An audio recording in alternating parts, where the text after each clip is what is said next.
What's with that cheap suit? I bet your cleaning company isn't doing well, huh? Can a failure like you even afford the participation fee? At the reunion, my ex-girlfriend, whom I hadn't seen since starting my cleaning business, hurled these harsh words at me. The girl who used to be kind had completely changed her personality. However, after I revealed a shocking truth to her, her attitude towards me changed drastically. My name is Michael. When I was in the 3rd grade, I lost both of my parents to illness and was taken in by my paternal grandfather. My grandfather was very kind and supportive during my time of grief. Thanks to him, I was able to overcome the sorrow of losing my parents. I loved my grandfather very much. He was also a very neat and tidy person. It made sense, considering he ran a small cleaning company and was very particular about cleanliness. Cleaning cleanses the soul too, he often said. Thanks to long-standing clients, his business managed to survive, but it was always a tight operation. Although I was the grandson of the company's owner, people often mistook me for being wealthy, but in reality, we lived a very modest life. We were far from luxury. The employees at my grandfather's company were all kind-hearted people. When my grandfather was bedridden with a cold, they took care of me. They even helped me with my homework. Though I didn't have parents, I felt blessed by the people around me. My dream was to become a doctor. I was inspired by the doctors who tried their best to save my parents until the very end. In the end, my parents couldn't be saved, but the doctors were so dedicated that my grandfather often said, "We were lucky to have such caring doctors." I studied very hard. For high school, I was accepted into a top local public school known for academic excellence. I couldn't afford tutoring, but I maintained high grades in high school.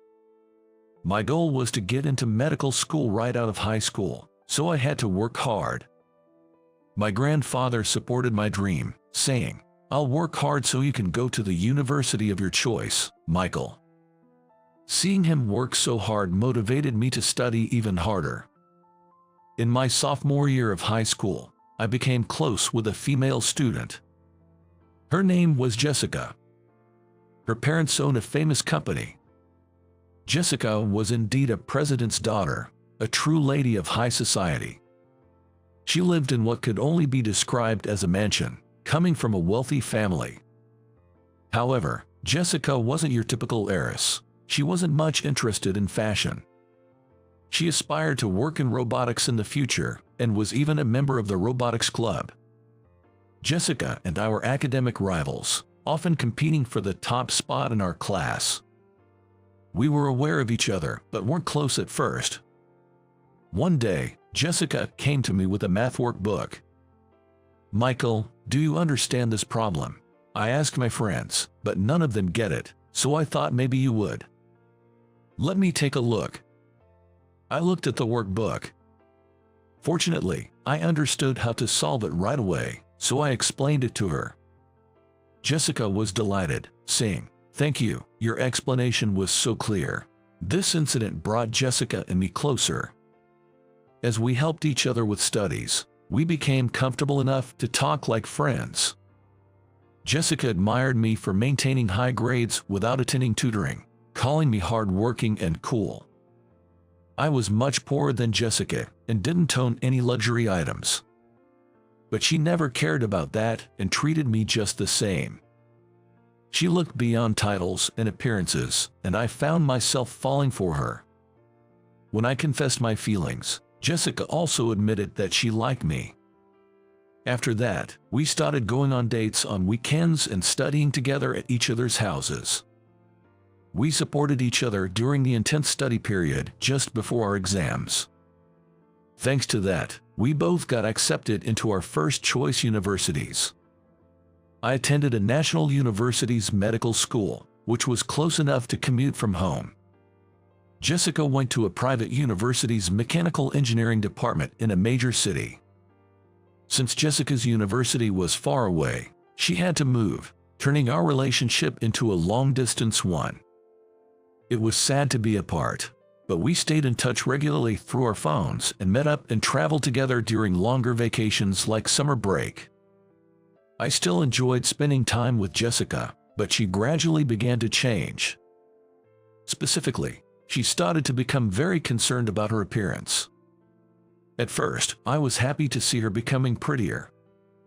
"I'd dressed up specially for you, Michael," she would say, and I couldn't help but feel pleased. However, over time, Jessica became more concerned with appearances than anything else. If I wore inexpensive clothes for a date, she would make a face and say, "What's with those cheap-looking clothes?" Even when I gave her a necklace worth $100 as a birthday gift, putting in extra effort, she said thank you, but her expression suggested she had hoped for something more expensive.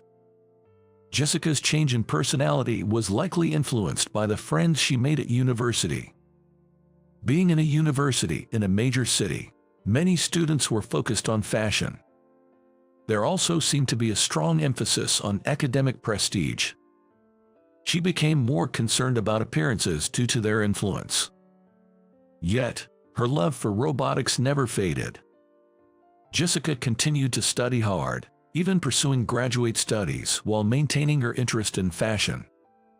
It was sad to see her change, but because I still liked these aspects of her, our relationship continued. On my end, I studied hard and successfully obtained my medical license. My graduation was also set. Jessica graduated from graduate school and secured a job, and we were happy for each other's achievements. We were discussing a celebratory trip when a major incident happened to me. My grandfather fell and passed away. According to the employees at his company, he collapsed suddenly at work and couldn't be saved despite being rushed to the hospital. Facing my motionless grandfather in the hospital, I couldn't stop my tears. I somehow managed to get through the funeral and other procedures, but my heart felt heavy and my body was lethargic. However, I couldn't stay down forever. I had to think about my grandfather's cleaning company, which had lost its president. He had handled many tasks as president, and it was difficult for the remaining employees to fill the gap. Being a small company, losing even one person was a significant blow.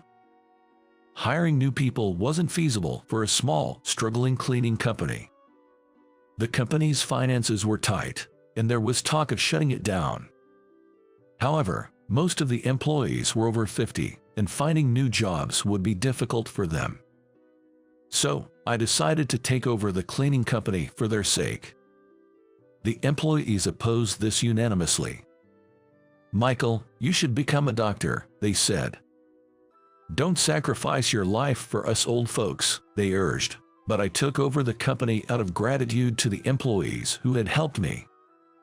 I also didn't want to shut down the company my grandfather had worked so hard to maintain. I talked to Jessica about this. I thought she would understand, but her response was unexpectedly cold. "A small cleaning company has no future. I don't see a bright future with you, so let's break up," she said. Her words shocked me. The kind Jessica I knew had become someone who judged people based on status and appearance. Looking at Jessica Gay, I saw she was clad entirely in designer brands, with flashy makeup. The girl I once knew was no longer there. I was saddened, but at the same time, I realized I no longer wanted to be with this changed Jessica. "I understand, let's break up." Saying just that, Jessica and I easily ended our relationship. Perhaps because my affection for her had already cooled a bit, I didn't linger too much on the heartbreak. I quickly moved on and, after graduating from university, devoted myself to the cleaning company. I was determined to improve its performance and make it a company my grandfather could be proud of. Though I was a novice in business management, I knew blindly working hard wasn't enough. First, I studied books on business and economics. Then, using my knowledge of mathematics from university, I analyzed the company's performance data and devised a strategy. I also put effort into sales and social media advertising to make our company more known. Our company had high customer satisfaction. It was just not well known. That's why our long-standing clients had always chosen us. My strategy worked. Requests gradually increased, and the company's performance improved. The fact that a medical school graduate had turned around a cleaning company made an impact, leading to media coverage. These interviews helped promote our business, leading to further improvements in performance. As work increased, so did our need for more hands, especially as our staff was aging. Due to the aging workforce, we decided to hire younger employees. The cleaning industry isn't exactly a popular field.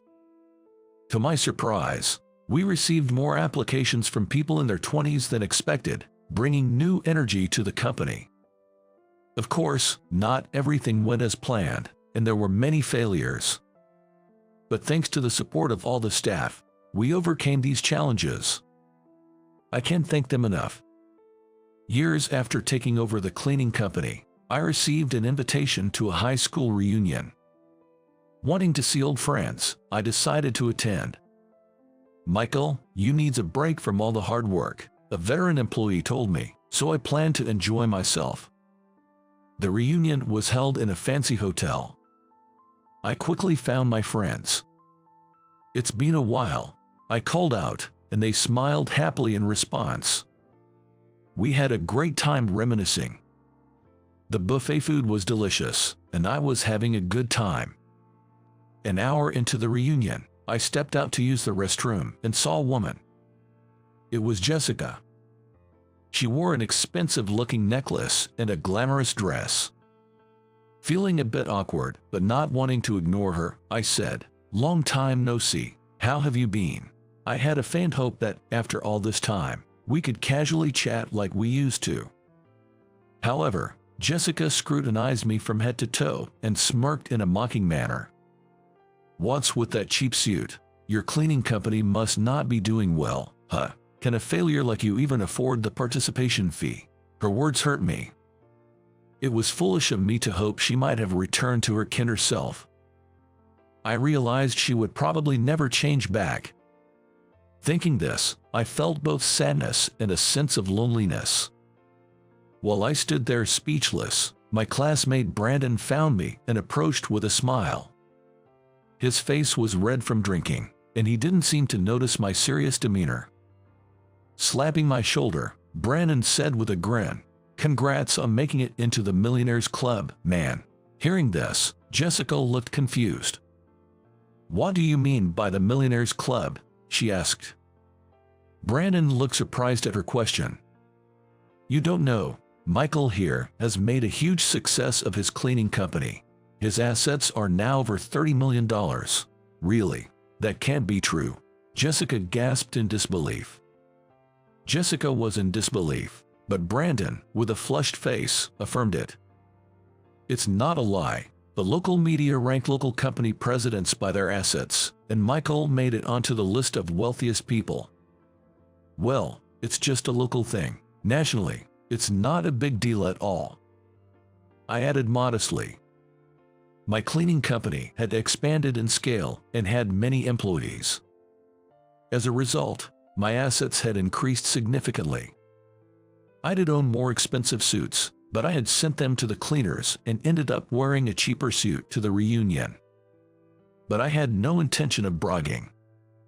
To reiterate, I had come this far thanks to my employees. I couldn't have done it alone. When I made it onto the list of wealthiest people, the local media came to interview me. I initially declined because I didn't like the sensational nature of the story, but I agreed on the condition that I could promote another activity I was involved in. That activity was a community cleanup volunteer program. In my hometown, littering and illegal dumping had been a problem for several years. It wasn't something that could be ignored. It was so bad it made the news.